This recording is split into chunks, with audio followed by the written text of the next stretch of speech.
안녕하세요. 저는 인천에 사는 평범한 30대 여성입니다. 결혼해서 예쁘게 잘 사는 분들도 물론 많지만 요새는 옛날보다 이혼 가정이 더 늘어난 것 같습니다.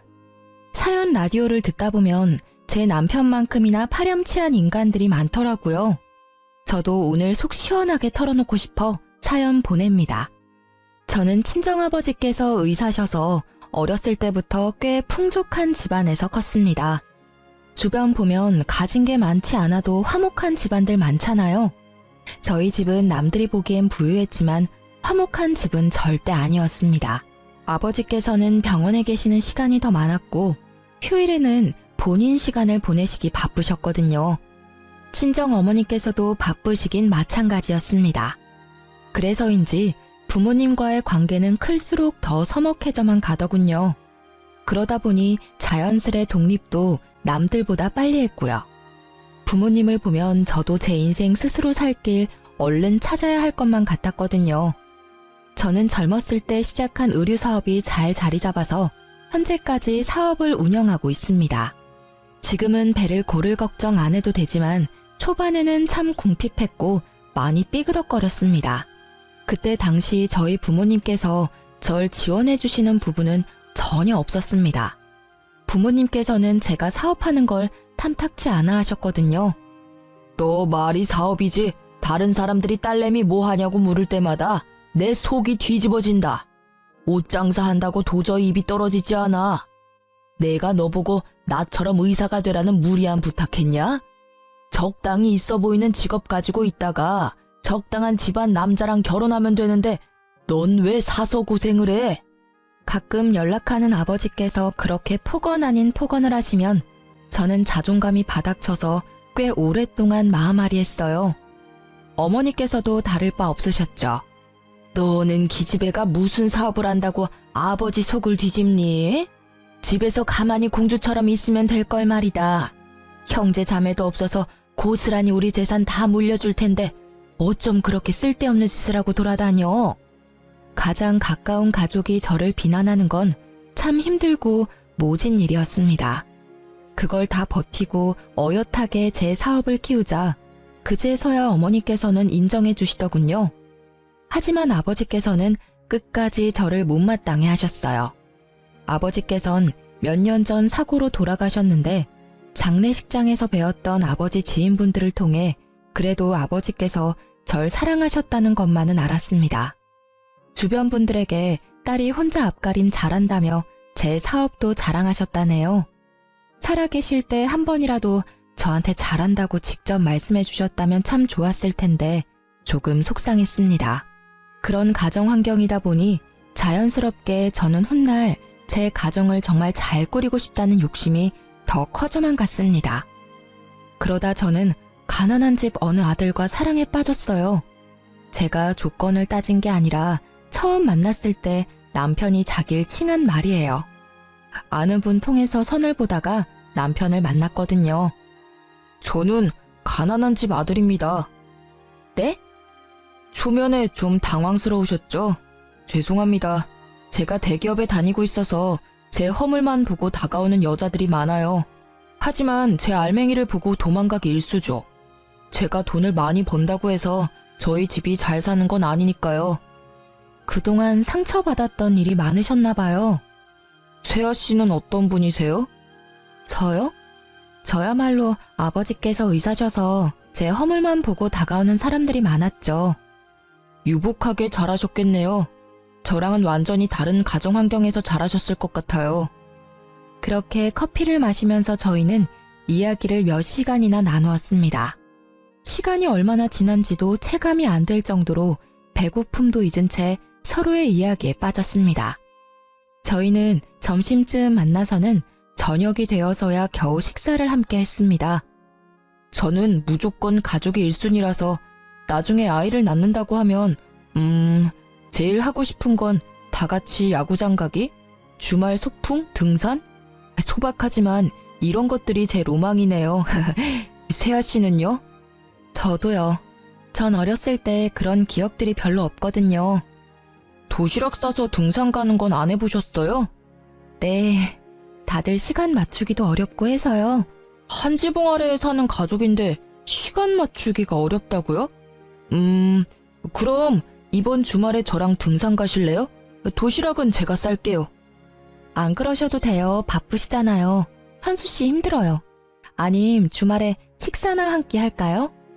아니요, 전혀요. 일이 바쁘고 힘든 거죠. 채아 씨 만나는 건 오히려 저한테 힐링일 것 같은데요. 저는 그렇게 다정한 남편에게 스며들었고 결혼 후에도 남편은 한결같았습니다.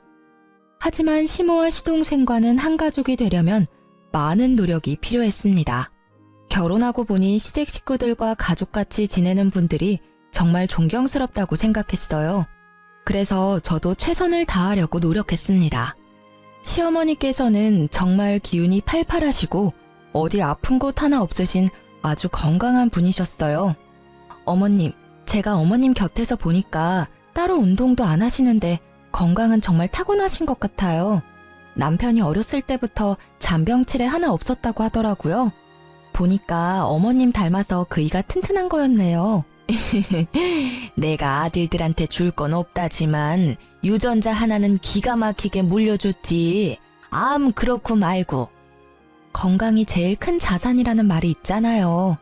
이미 돈 주고 못 살 자산 그이한테 물려주신 거죠. 그런데 어머님, 혹시 운동 삼아서 간단한 일이라도 시작해보시는 건 어떠세요? 적적한 시간도 때우실 겸이요. 어머, 너 몰라서 하는 소리야. 내 하루가 얼마나 바쁜데. 적적한 시간이라고는 없으니까 내 걱정은 마라. 네, 어머님. 제가 시모께 일을 권해드린 건 다름이 아니라 남편이 밤마다 시름시름 앓았기 때문입니다. 여보, 입맛이 없어? 요새 부쩍 밥을 못 먹는 것 같아. 내가 모르는 무슨 걱정이라도 있어? 그게 실은... 아니다. 왜 말하려다 말아. 그러지 말고 나한테 말해봐. 당신은 돈 얼마나 모았어? 아니, 언제부터 돈 모았어? 나? 맨 처음 사업 시작했을 때는 본전도 못 찾아서 저축은커녕 입에 풀칠도 못했었지. 그러다 점차 자리 잡고 바로 몇십씩이라도 저축 시작했지. 벌수록 저축하는 금액 점점 늘려갔고. 근데 그건 왜? 그럼 그렇게 사회생활하기 전에는 모아둔 돈 있었어? 어렸을 때 받았던 용돈이라든지. 응, 어렸을 때부터 모아둔 돈은 통장에 있지. 장모님께서 관리해 주셨어? 19살 때부터 내가 관리했어. 갑자기 그건 왜? 이제 나 당신이랑 결혼도 했고 수입 관리는 내가 하고 싶은데 엄마한테 뭐라고 말하면 좋을까? 여태까지 엄마께서 해주셨으니까 감사하다고 인사드리면서 자연스럽게 통장을 달라고 할까? 남편과 각출해서 생활비를 쓰다 보니 저도 미처 신경 못 쓴 부분이었습니다. 남편은 어렸을 때부터 가난한 집의 가장이다 보니 당연하게 월 수입을 계속 시어머니께 드리고 있었어요. 그리고 도련님은 남편과 1살 차인데 아직까지 취준생이었죠. 그런데 남편 말을 들어보면 도련님께서는 취업할 의지가 안 보였어요. 요새는 컴퓨터 게임에 빠졌다고 하더라고요. 도련님은 제 앞에서도 낯을 많이 가렸고 면접도 제대로 볼 수 있을까 싶을 정도로 내성적으로 보였습니다. 물론 남편이 용돈은 드리겠지만 더 이상 월급 전체를 시어머니께 드릴 수 없다 판단한 남편은 고민하다 시모께 솔직하게 말씀드렸습니다. 엄마, 이제 저도 결혼했고 어엿한 가정이니까 제 월급은 제가 관리할게요. 그동안 감사했어요. 앞으로 용돈은 적은 금액이지만 챙겨드릴게요. 뭐? 그게 뭔 소리다냐? 현수, 네가 이 집의 가장인데 네 월급 없으면 우리는 어떻게 살라고? 엄마, 저 이제 세아 씨랑 결혼했으니 이 집에서는 독립한 거잖아요. 세아, 너 말해봐라. 네가 우리 현수 꼬드겼냐? 너는 넉넉한 의사 집안에서 태어났다며? 가진 게 우리보다 많을 거 아니냐? 벼룩의 간을 빼먹어라. 어떻게 우리 장남 월급까지 가져가려 해? 가만 보니 그래서 나한테 은근슬쩍 일하라고 권유했던 거구나? 너 정말 무서운 애야. 어머님, 그런 게 아니라요. 엄마, 도대체 왜 이래요? 세아 씨 앞에서 나 창피해 정말. 애초에요, 내가 결혼했으면 먼저 말 꺼내기 전에 엄마가 나한테 통장 줬어야 하는 거 아니에요? 형, 엄마한테 소리 지르지 마. 형수님 너무하시네요. 결혼한 지 얼마나 됐다고. 형수님은 형 월급 없이도 잘 살겠지만 엄마랑 나는 형이 돈 안 주면 굶어 죽어요.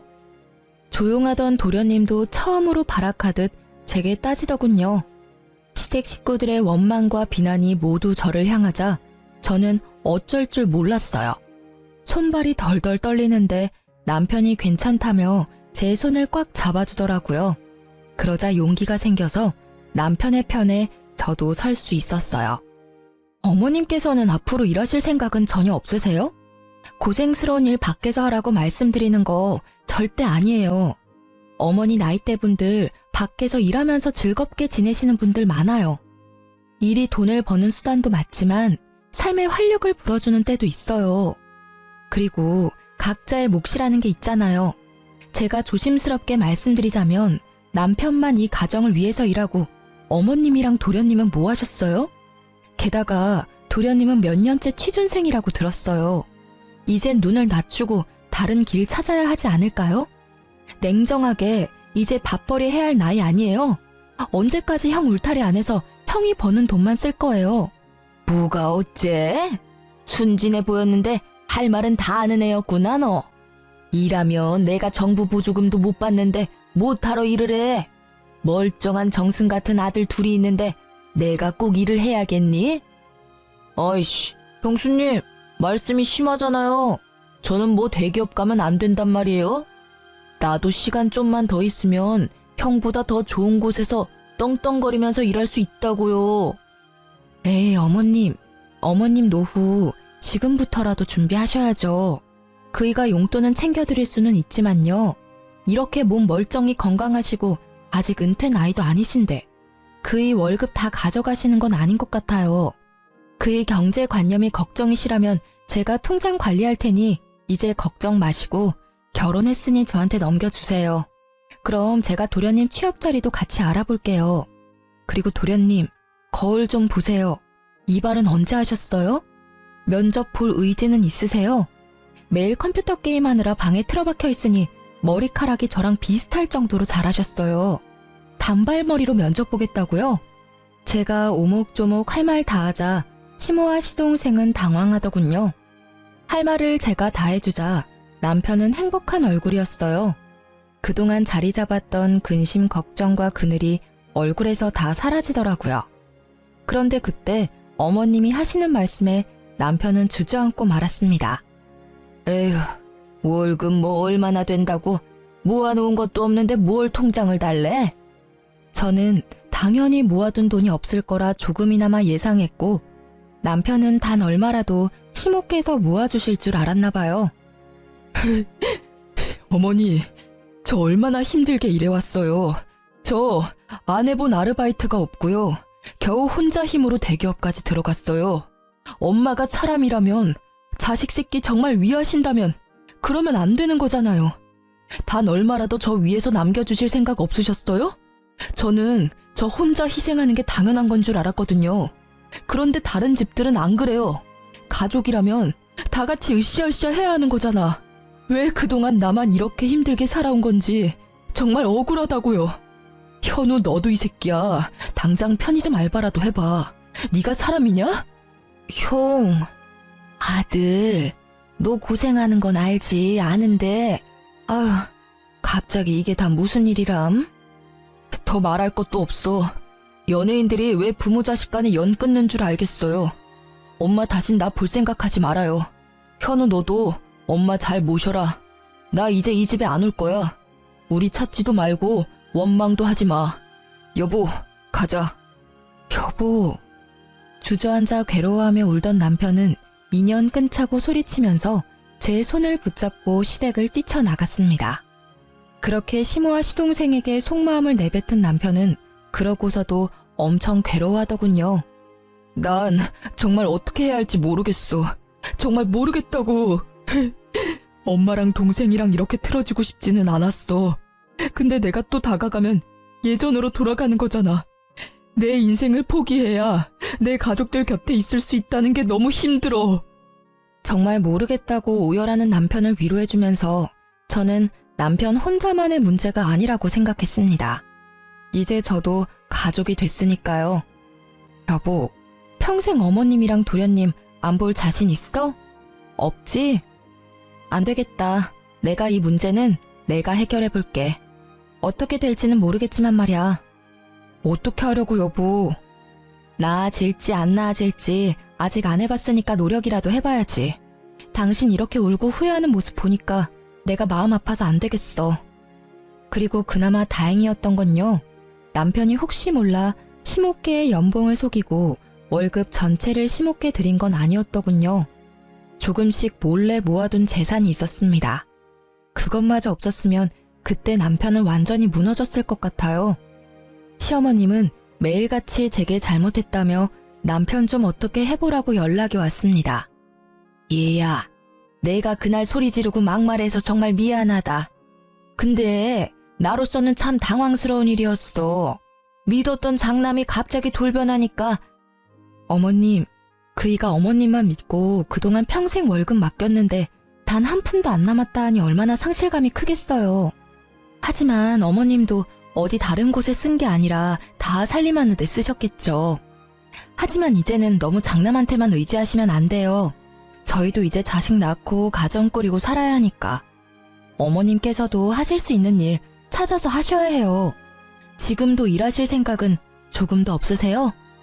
제 말에 시모는 머뭇거리며 말했습니다. 뭐 내가 할 줄 아는 건 살림뿐인데 밖에서 뭔 일을 하겠니? 어머님, 저 믿으세요? 뭐? 안 믿으시더라도 지금부터 저 믿고 저만 따라와 주시겠어요? 그럼 그이 맘도 돌릴 수 있을 것 같은데요. 시모는 알겠다고 마지못해 끄덕이셨고 저는 시모와 도련님이 직업훈련을 받을 수 있도록 열심히 알아봤습니다. 정부에서 하는 사업에 시모와 시동생이 해당하는 건 모조리 신청해줬습니다. 어머님께서는 요리학원을 다니셨고 도련님은 컴퓨터 학원을 다녔습니다. 그리고 어머님께서 자격증을 준비하시는 동안 저는 제가 엄마께 받은 건물 1층에 작은 식당을 열 준비를 하고 있었습니다.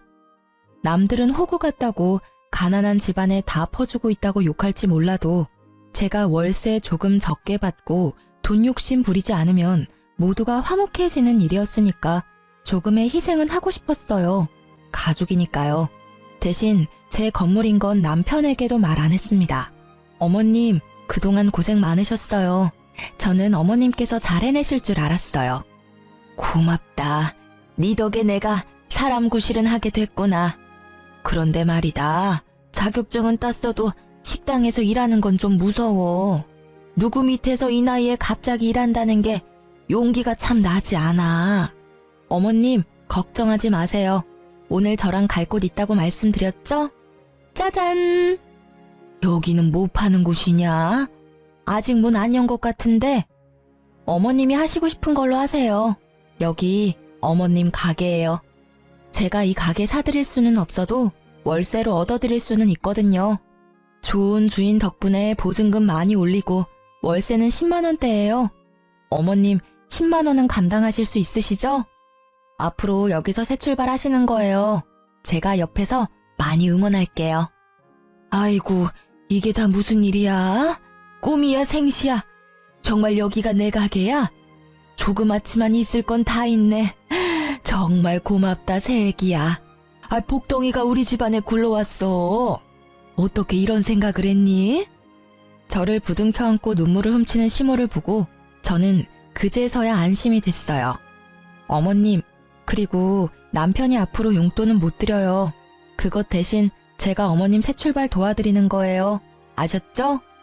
그럼 앞으로 너네 지원 일절 필요 없다. 오히려 내가 벌어서 너네 용돈 줘야지. 내가 받은 게 있는데. 그렇게나마 남편의 월급을 지킨 저는 시동생을 만나 중소기업 면접 보는 걸 도와줬습니다. 역시나 도와주니까 시동생은 금방 나쁘지 않은 곳에 취업 성공하더군요. 대기업만한 회사는 아니니깐요. 시동생은 한 번에 회사에 합격하자 얼떨떨해 하더라고요. 형수님, 저 정말 합격할 줄은 몰랐어요. 그동안 자격지심 부려서 죄송해요. 형처럼 대기업은 아니지만 형수님 덕분에 저도 앞으로 사람 구실하면서 살겠네요. 감사합니다. 도련님 마음 먹고 하시면 뭐든 잘 해내실 거라 생각했어요. 취업 진심으로 축하드려요. 자리 잡으면 그이한테 한번 연락 먼저 해주세요. 그때 그렇게 시댁에서 나오고 혼자 얼마나 괴로워하는지 몰라요. 도련님 취업한 거 알면 남편도 엄청 기뻐할 거예요. 형수님, 저희 집 은인이세요. 진짜 감사합니다. 솔직히 인연 끊는 게 형수님한테는 더 좋은 일이었잖아요. 그런데 외면하지 않고 저희 가족 관계 회복도 도와주고 일자리도 찾아줘서 정말 고맙습니다. 도련님, 저한테 더 좋은 일은 가족들 다 같이 행복하게, 화목하게 지내는 일이에요. 시동생은 진심으로 제게 고마워했습니다. 그리고 시모와 시동생 마음 잡고 일하는 걸 보고 남편은 깜짝 놀라더군요. 자연스럽게 남편은 시댁 식구들과 화해에 성공했습니다. 여보, 어쩜 그렇게 예뻐? 어떻게 그런 생각을 했어? 난 내 신세 한탄만 했지 상황을 바꿔보려고 노력하지는 않았어. 그냥 난 내가 돈 벌어다 우리 집에 갖다 주는 것만으로 내 역할 다 했다 생각했어. 그런데 그게 독이었지. 더 빨리 바뀔 수 있었는데. 내가 그렇게 만든 거야, 모두를. 그런데 당신은 현명하게 모두가 행복할 수 있게 도와줬어. 정말 고마워. 내가 평생 당신한테 잘할게. 남편이 기쁨의 눈물을 흘리자 저도 눈물이 왈칵 쏟아졌습니다. 부둥켜 안고 얼마나 울었는지 모르겠습니다. 그렇게 평화를 되찾은 줄 알았으나 제 평화는 오래가지 않았어요. 여보, 출장 잘 다녀와요. 몸 조심하고 내가 꿈을... 아니다. 그냥 조심해서만 다녀와요. 여보, 나 보고 싶어도 조금만 참아. 서방 일 열심히 하고 올게. 도착하면 전화할게. 근데 연락 자주는 못할 거야. 이번에 중요한 미팅 건이라. 알지. 난 걱정하지 말고 다녀와요.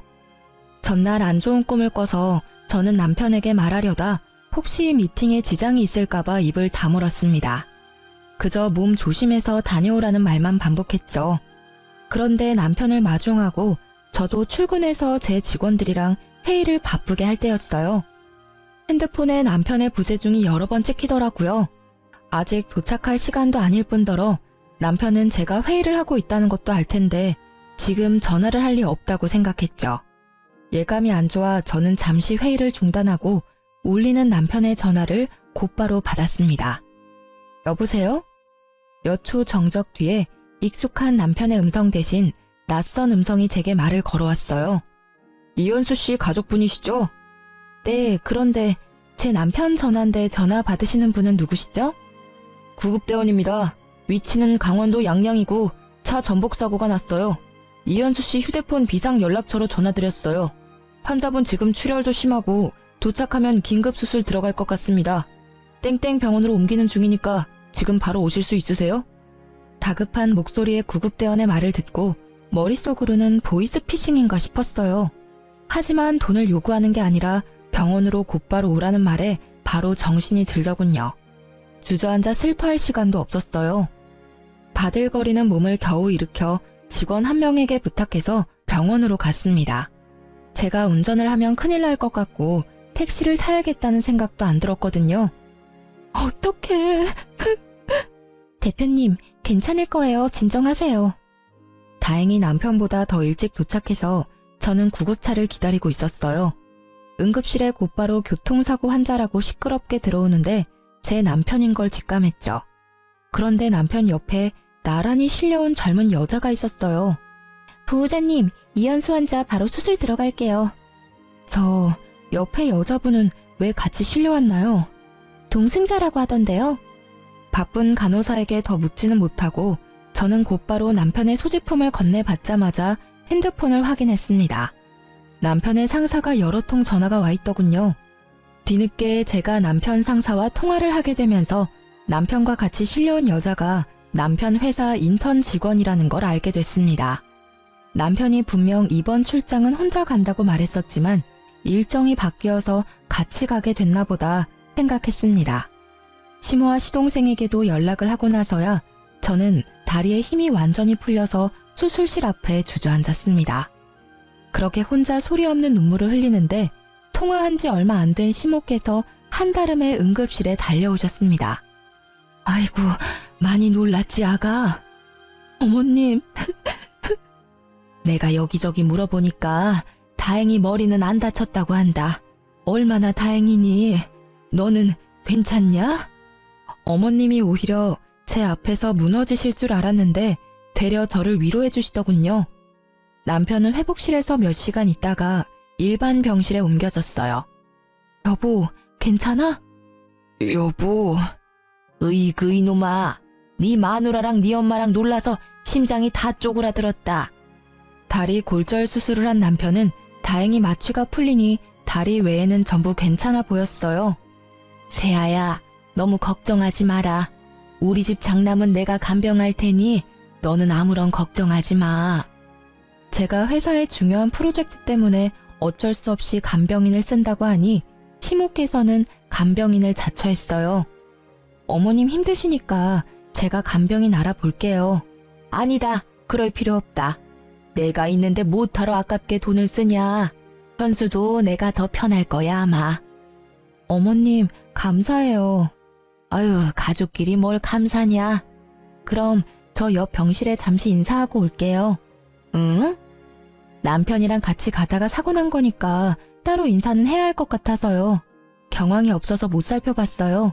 남편이랑 같이 실려온 인턴 직원이 옆 병실이거든요. 에그머니나, 그럴 필요 없다. 내가 이미 인사 다 했어. 네? 아, 그러셨어요? 그쪽은 팔에 금 간 거 말고는 뭐 크게 다치지도 않았어. 그러니 아가 네가 걱정할 필요 없다. 그나마 다행이네요. 그나저나 그이 정말 괜찮은 거 맞을까요?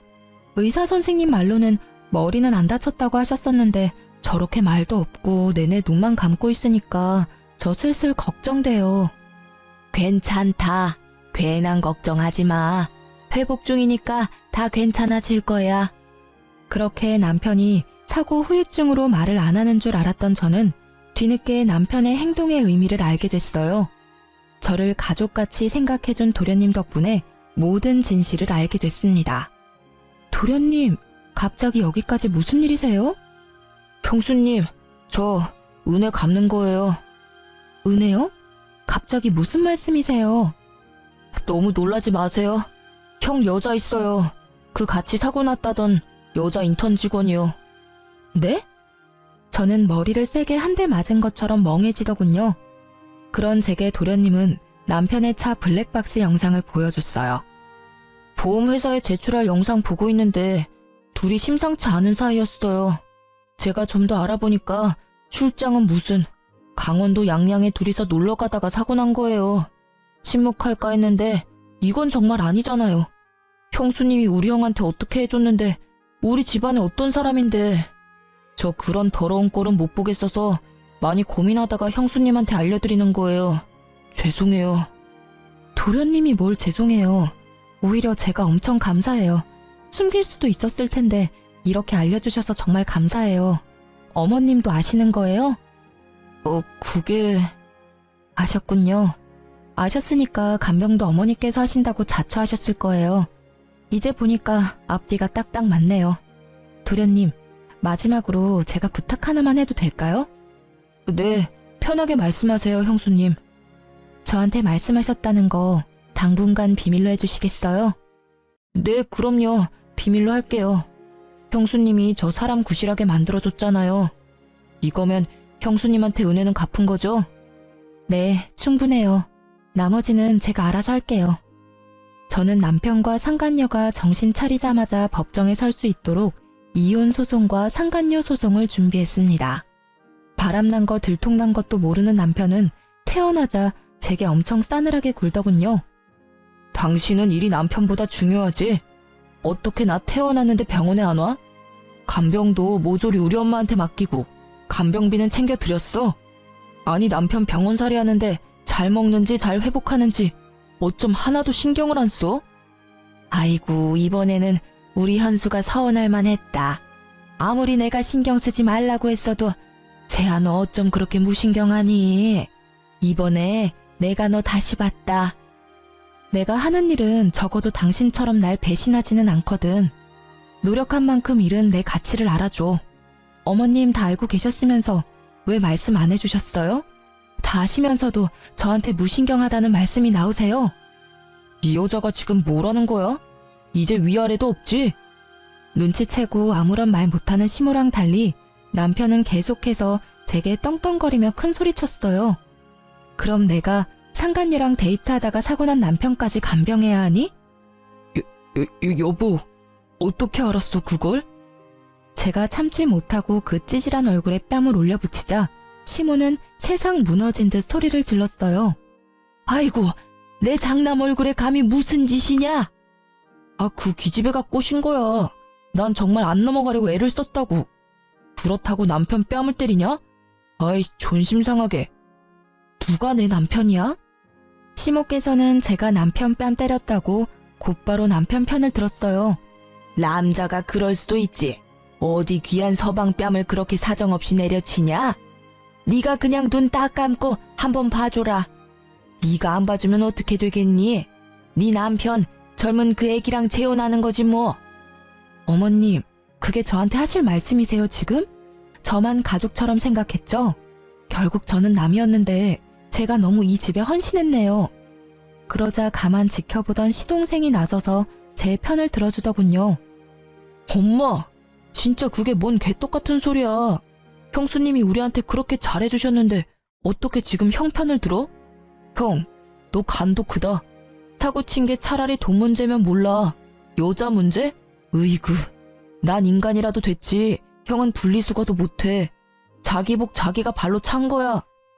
넌 끼어들지 마. 겨우 사람 구실하게 만들어줬더니. 형이 그렇게 만들어줬냐? 형수님이 다 도와주신 거잖아. 야, 설마 네가 말했냐? 당연하지. 그럼 보고 못 본 척 말아? 어떻게 사람이 그래? 이 자식이 근데.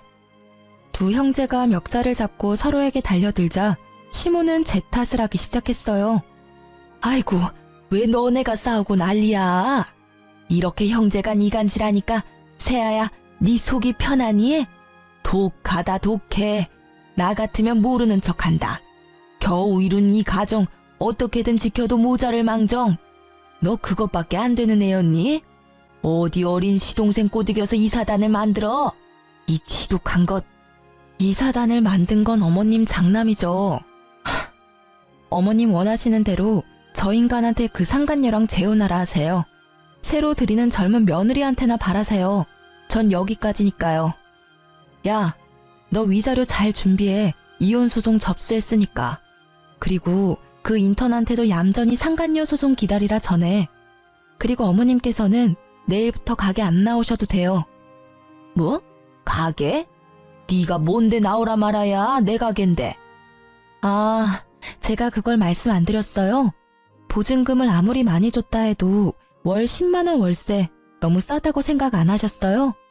주변 상인들 월세 10배 넘게 내는데 뭔가 이상하다 생각 안 하셨냐고요? 뭐가 이상해? 너무 좋은 주인분이시다 생각했지 뭐. 제가 그 건물 주인이에요. 엄마한테 결혼 좀 받은 건물이거든요. 이제 거기 새로 새놓을 거니까 안 나오셔도 된다고요. 뭐? 어머, 그게 네 건물이야? 그런 중요한 말을 왜 이제야 해? 긴 말 필요 없고 현수 너 세아한테 얼른 사과해라. 건물주 며느리랑 대기업 인턴 나부랭이 며느리 중에 당연히 건물주 며느리지. 아까 못 들으셨어요? 저 이 사람이랑 이혼할 거라고요.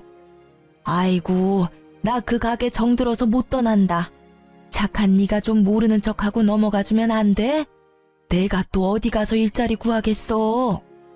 저한테는 정 같은 건 없으시고 그 건물에는 정이 많이 드셨어요? 어머님, 정말 끝까지 이기적이시네요. 잘나고 귀한 어머님 장남한테 가게 하나 구해달라고 하세요. 여보, 그러지 마. 왜 이렇게 극단적이야. 일단 우리 둘 집 가서 다시 얘기하자, 응? 내가 이렇게 빌게. 정말 잘못했어. 잠시 내가 미쳤었나 봐. 갑자기 버는 돈이 족족 나한테 들어오니까 어떻게 어디에 써야 할지 모르겠더라. 그런데 그 애가 맛있는 거 사달라고 할 때마다 사주는데 희열감이 느껴졌어. 젊은 여자애랑 데이트다운 데이트하니까 왜 나 젊었을 때는 이런 데이트 못했을까 싶고 너무 설렜어. 그래서 그랬던 거야. 그 여자애가 좋았던 게 아니라 그 상황이 좋았던 거라고. 남편의 머릿속 사상은 상상 이상으로 역겨웠습니다. 지가 뭘 잘못했는지 모르면서 아직 다친 다리가 회복되지 않은 남편은 절뚝거리는 다리로 눈물까지 쏟아내며 저를 붙잡더군요. 그리고 저를 못 나가게 막는 시모에게 말했어요. 어머님, 그동안 제가 가족이라고 절감한 월세 한꺼번에 청구해드려요? 아이고, 미안하다. 잘못했어. 그날 시동생이 배웅해줬고 그게 시댁에서의 마지막 일이었습니다. 그런데 겁도 없이 간이 큰 상간녀는 제 번호를 알아냈더군요. 우리 좀 만나요. 건방지구나. 어딜 오라가라야. 시끄럽고 당장 나 있는 곳으로 오라고. 대학 졸업반인 상간녀는 어린애 떼쓰듯 저를 자기 회사 밑 카페로 불렀어요. 제가 그곳에서 만나자 한 게 아니라 상간녀가 꼭 거기서 만나야 한다고 했죠. 간땡이가 큰 건지 눈치가 없는 건지 이해가 안 됐지만 저는 오히려 잘된 일이라 찾아갔어요. 제발 이혼 소송 중인 남편과 마주치길 바랬습니다. 너 무슨 생각으로 날 여기로 부른 거니? 내가 너 하는 꼴이 너무 웃겨서 와봤어. 여기 회사에 날 부른다고? 너 진짜 어리긴 어리구나. 눈이 있음 보라고요. 눈 제대로 달렸으면 현실을 직시하라고요. 나랑 그 사람이랑 어울리는지 당신이랑 그 사람이랑 어울리는지 잘 봐봐요. 그 사람 옆은 내가 더 잘 어울려요. 어디 상간녀 주제에 말이 많아. 야, 너 인턴이라며. 정직원도 아니면서 무슨 부심이야? 너 니네 부서 사람들은 알아? 너랑 내 남편이랑 바람난 거? 회사에서는 알까? 모르겠지. 알면 네가 계속 여기 있을 리가 없어. 내가 가서 고발이라도 할까? 저는 저를 도발하는 상간녀에게 일부러 큰 목소리로 말했습니다. 카페에 앉아있는 남편의 회사 동료들이 들을 수 있게요. 주변에는 익숙한 얼굴에 남편 동료들도 얼핏 보였거든요. 상간녀는 본인이 저를 거기까지 불러놓고 새빨개진 얼굴로 울먹이더군요. 지금 뭐 하는 거예요? 당장 앉아요? 여기서 소란 피우지 말라고요. 아니, 넌 날 여기까지 불러놓고 이런 상황은 생각도 안 해봤니? 당신 부끄럽지도 않아요? 부끄러워해야 하는 건 너지. 남의 남편 빼앗고 상간녀 소송 당한 거 부끄럽지도 않아? 소송 취하해달라고 빌지는 못할 망정 어디서 개수작이야? 저는 그 말을 끝으로 커피잔을 들어 상간녀 머리로 기울였습니다. 자기야, 이 여자 좀 말려봐. 그 광경을 목격하고 몰래 목발 짚으며 빠져나가려는 남편을 기어코 붙잡는 상간녀였죠. 사람들은 웅성거렸고 저는 유유히 그곳을 빠져나왔습니다. 남편의 일그러진 얼굴은 평생 잊지 못할 것 같아요. 그 얼굴에는 후회와 창피함, 좌절이 모두 섞여 있었답니다. 상간녀는 관심종자처럼 끝까지 카페에서 어린애처럼 울더군요. 그게 영원히 자기를 따라다닐 흑역사가 될지 몰랐나 봐요. 그 후에 시동생이 말해주기를 전 남편과 상간녀는 회사 내에 불륜 소문이 파다하게 났다고 합니다. 사내뿐만 아니라 밖으로도 소문이 나돌기 시작하자 풍기문란죄로 전 남편은 인사조치 당하고 연봉이 삭감됐다고 하네요. 상간녀는 당연히 인턴에 잘렸다고 하고요. 그런데 웃긴 게 그 난리를 피웠는데도 상간녀와 전 남편은 시댁의 살림을 합쳤다고 합니다. 시동생은 일부러 남편이 보지 않을 때 상간녀한테 돈 빌려달라고 괴롭혔다고 하네요. 본인 말로는 양아치 건달 도련님 컨셉을 했다고 하네요. 시모 또한 엄청나게 하녀 취급을 했다고 합니다. 시동생에게 들은 내용대로 잠깐 들려드리자면 형수! 네? 돈 좀 있어요? 돈이요? 아이씨, 전에 있던 형수는 돈 잘 벌어서 용돈도 주고 그랬는데 형수는 뭐 줄 거 없어요? 어리기만 했지 뭐 볼 게 어디 있다고. 우리 형 보는 눈도 없지. 어디서 이런 형수를 데리고 왔대? 그렇게 모욕감을 주면 상간녀는 남편에게 쪼르르 일렀다고 합니다. 그럼 돌아오는 남편의 말은 야, 현명하게 대처 못해? 우리 집사람이었으면 말이야. 뭐? 집사람이 난데 누굴 말하는 거야? 너 말고 새야 말이야. 당신 자꾸 그 여자 얘기를 내 앞에서 왜 아무렇지 않게 내뱉어? 그렇게 상간녀와 전 남편은 싸우기 일쑤였다고 합니다. 시모는 가정을 깨지게 한 상간녀가 너무 괘씸하다며 엄청나게 시집살이 시켰다고 해요. 그렇게 영원할 것 같았던 상간녀와 깨지고 전 남편은 3달도 안 돼서 혼자가 됐다고 합니다. 전 남편은 곁에 아무도 없으니 법원에서 절 만나자 제게 아련한 눈빛을 보내며 다시 잘해보자 하더군요. 엄마도 너 보고 싶으시대. 나도 너 보고 싶었고. 헛소리 하지 마. 너 양심이 있냐? 너네 모자 진짜 지긋지긋하다. 내가 너 얼굴에 침이라도 뱉고 싶은데 참는다. 벌써 속으로는 가래침 수십 번 뱉었어. 뱉고 싶으면 뱉어. 나 그것까지 충분히 감당 가능해. 여보, 난 너 없으면 정말 안 되나 봐. 우리 좋았었잖아, 응? 뭔? 아니 근데 너 왜 아직도 목발을 들고 다니니? 여보. 오열을 하며 전 남편이 털어놓는 진실에 저는 맘 편히 웃지도 못하겠더군요. 전 남편 교통사고 후유증 때문에 평생 한쪽 다리 재구실 못한다고 합니다. 천벌받았다 생각했어요. 혹시 자기가 다리를 절어서 외면하냐는 전 남편 말에 다리를 절지 않았어도 너는 내게 평생 아웃이라고 마지막 따끔하게 마무리했습니다. 전 시동생에게 듣기로 전 남편은 그나마 있는 재산마저도 제게 위자료로 물어주고 빈털털이래요. 게다가 또 시모의 소나기에 붙잡혔대요. 월급은 예전처럼 전 시모가 관리하고 전 시모는 다시는 일을 하지 않겠다고 전 남편에게 으름장을 놨다더라고요. 평생 서로의 지옥에서 영원히 못 빠져나오길 간절히 기도했네요. 다행히 전 시동생은 그 집에서 독립했다고 해요. 알아서 돈 관리하며 잘 살고 있다고 합니다. 상간녀는 제발 고소 좀 취하해달라고 싹싹 비는데 알바라도 해서 위자료 내라고 했죠. 아님 네 부모님한테 받으러 간다니까 어린 상간녀는 잠수를 타더군요. 그러다 상간녀는 부모한테 고소장을 들켜서 상간녀 엄마가 직접 상간녀 머리채를 제 앞까지 끌고 와서 딸 교육 제대로 못 시켰다며 사죄하셨습니다. 양쪽 위자료 두둑히 받아서 저는 새 출발하려고요. 사실 그 돈 없어도 저는 잘 살겠지만 금융치료라도 받아서 조금은 마음 회복됐습니다. 바뀌지 않을 것 같던 시동생은 인간됐고 바뀌지 않을 것 같던 시모는 여전히 안 바뀌었고 좋은 사람인 줄 알았던 남편은 좋은 사람이 아니었어요. 사람은 정말 겪어보지 않으면 알 수 없다는 말을 너무 온몸으로 겪어서 많이 힘들었습니다. 그래서 제게 앞으로는 좋은 일만 가득했으면 좋겠어요. 여러분이 끝까지 긴 제 사연 들어주셔서 오늘은 잠도 푹 잘 것 같아요. 감사합니다.